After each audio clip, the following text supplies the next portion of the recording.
ദൈവിക രഹസ്യങ്ങൾ കൈകാര്യം ചെയ്യാൻ, ആ കടമ നിർവഹിക്കാൻ സ്ലീഹന്മാരെ അവരുടെ മേൽ ഇറങ്ങി വന്ന പരിശുദ്ധാത്മ വർഷത്താൽ മിശിഹ സമ്പന്നരാക്കി.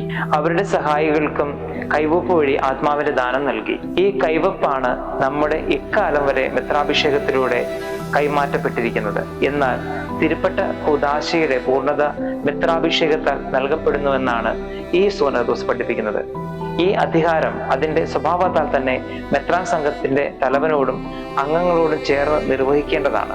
എന്തുകൊണ്ടെന്നാൽ ദൈവിക ആരാധന രീതികളിലെയും പാശ്ചാത്യ പൗരസ്ത്യ ആചാരങ്ങളിലെയും വ്യക്തമായ പാരമ്പര്യത്തിൽ വെളിവാകുന്നത് കൈവപ്പും അഭിഷേക വചനങ്ങളും വഴി മെത്രാന്മാർ പരിശുദ്ധാത്മാവിന്റെ പ്രസാദപരം പ്രാപിക്കുകയും അവരിൽ വിശുദ്ധ മുദ്ര പതിപ്പിക്കപ്പെടുകയും ചെയ്യുന്നുവെന്നും അതുവഴി അവർ പ്രകടമാം വിധം മിശിഹായുടെ തന്നെ അധ്യാപകൻ, ഇടയൻ, പ്രധാന പുരോഹിതൻ എന്നീ പദവികൾ സ്വീകരിക്കുന്നുവെന്നും അവിടുത്തെ വ്യക്തിത്വത്തിൽ പ്രവർത്തിക്കുന്നുവെന്നുമാണ് സൂനദോസ് പഠിപ്പിക്കുന്നത്.